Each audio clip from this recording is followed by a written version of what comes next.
excited, overwhelmed in a good way, but really happy to be here. What are the feelings that come over you? I guess like when the plane starts to land in Boston, you're returning to the city where you've had this incredible success. I guess Boston as a city, what kind of emotions does that draw? Mostly excitement, but then also very nervous because then it's like, okay, I've worked so hard for this. I've really been thinking about it for the last 3 months, and then now it's here. So, mixed of both, I would say. You said 3 months, so like take me through just sort of like what it takes to just sort of prepare for the Boston Marathon as the defending champion. Like where do you start? I mean, it's probably more than that because I guess from the time that you know what you're doing, that's usually like November. So it's just like a long time of preparations and just knowing in your head or your mind that this is what I have next, and then just starting to prepare from then. But then like real training starts in January.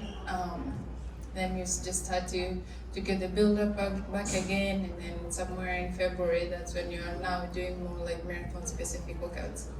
Overall, how does the training compare when you look at sort of like last year we did this and it worked, and then this time around, was it a lot of the same? Did you want to try some new things, a little bit more mileage? Like what did that look like? Usually we just stay with the same things that we do.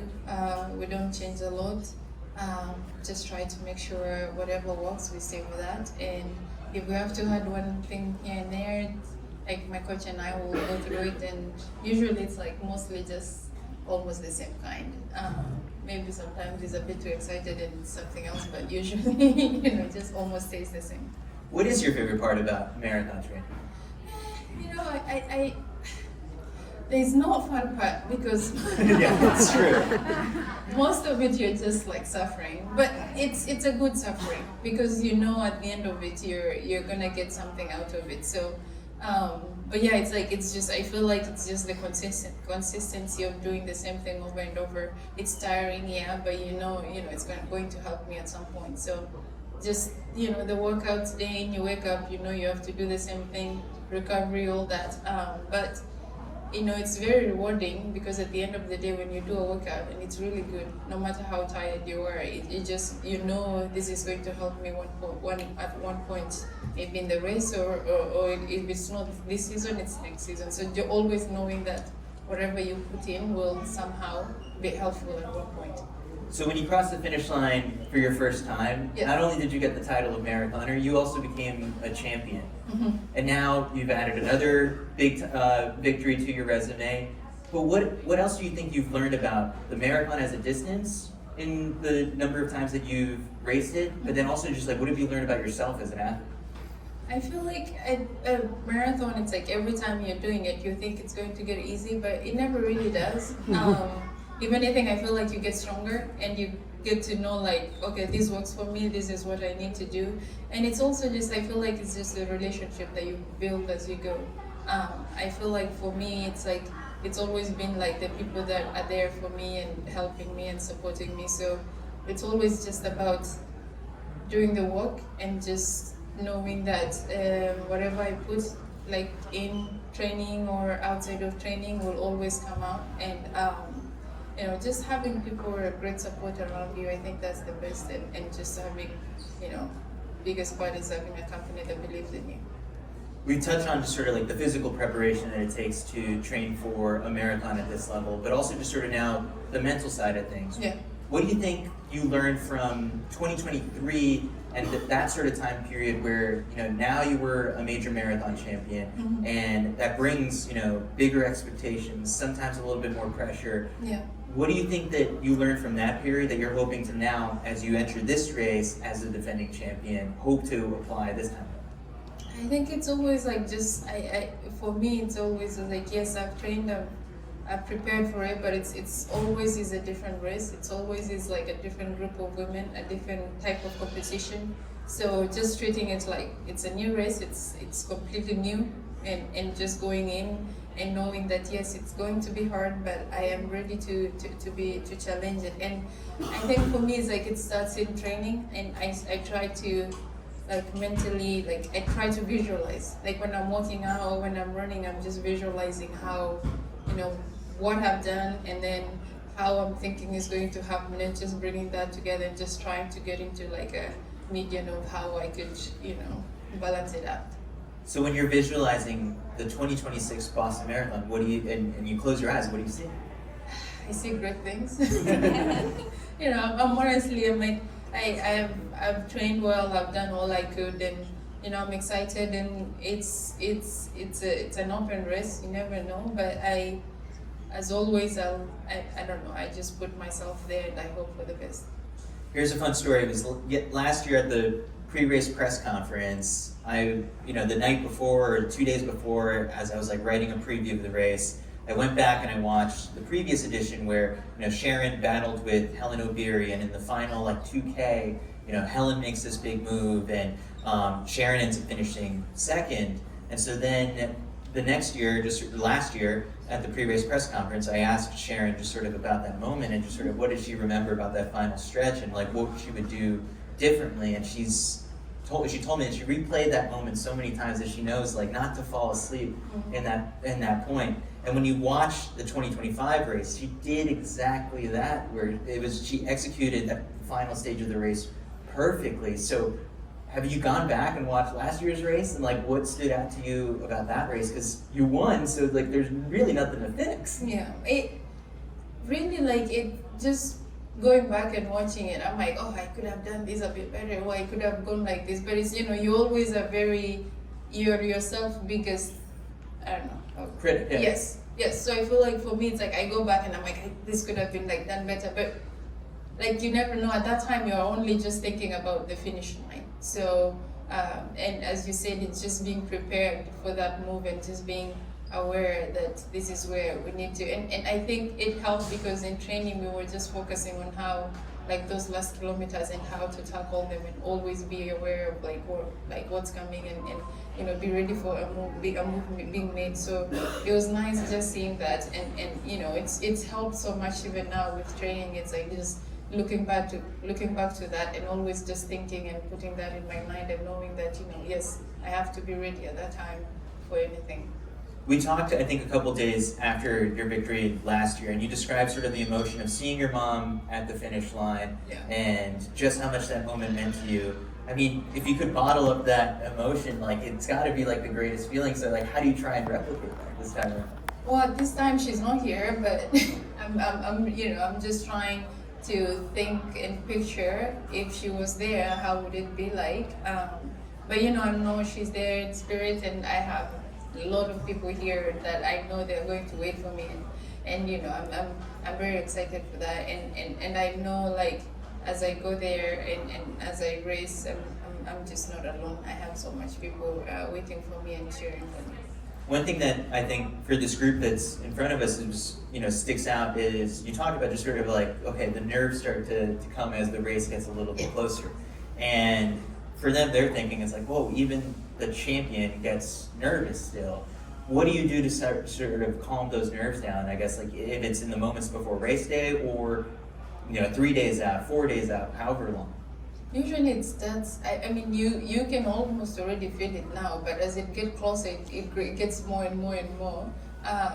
But you just have to remember you wanted this. We all, we could have opted out, but we wanted to be here. But it's also, it's a good feeling because it tells you you're ready. You're ready to be here, you're ready to compete. And it's, in a way, usually I just think it's the excitement. I mean, at that time, it doesn't feel like it, but I'm like, okay, this is what I've prepared, this is what I have to go through to get there. But it's once, and most of us here, I feel for me, it's once I start, I'm in the start line, it's I can still feel it, but once the gun goes off, I'm like, okay, I'm not, it's gone. So that's what I'm always I'm like, okay, I just have to be at the start line, I just have to hear the gun go off, and then, I start to walk, so. All right, so we also got to talk shoes here, where we are celebrating the Velocity Elite 3s in your own special colorway. Yeah. When you saw these for the first time, the final product, what would you think?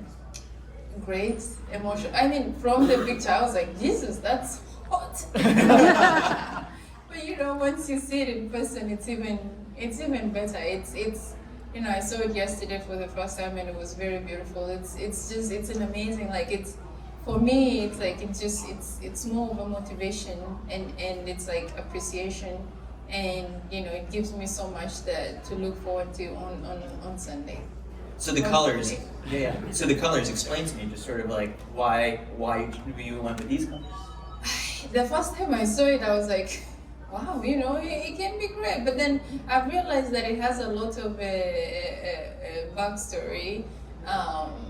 As you can see, like our uniform has like a pink and blue and black. So when we had it, I was like, okay, so it brings out that brightness. And then also it's like I went to KU, and that baby Oh, yeah. pink, and blue is like a KU color. So there's just so much that goes into it. So I guess, I don't know, I love blue and pink. And Yeah. It looks great. Yeah. Take me through just sort of your involvement with the development of the shoe. Like what were some of the things that stood out to you just sort of as you trialed, even went from the 2 to the 3 that now that led to a course record. So you had a lot of to do with. Yeah, it's honestly, I remember the first pair I wore was for the New York City Marathon, and it was I don't know, it was Palm, it was somewhere, and it was just so great because we were so proud. It was our first shoe, our first super shoe, and then to win the marathon with it, it was very impressive. But it's even gotten better every time because then we're getting better.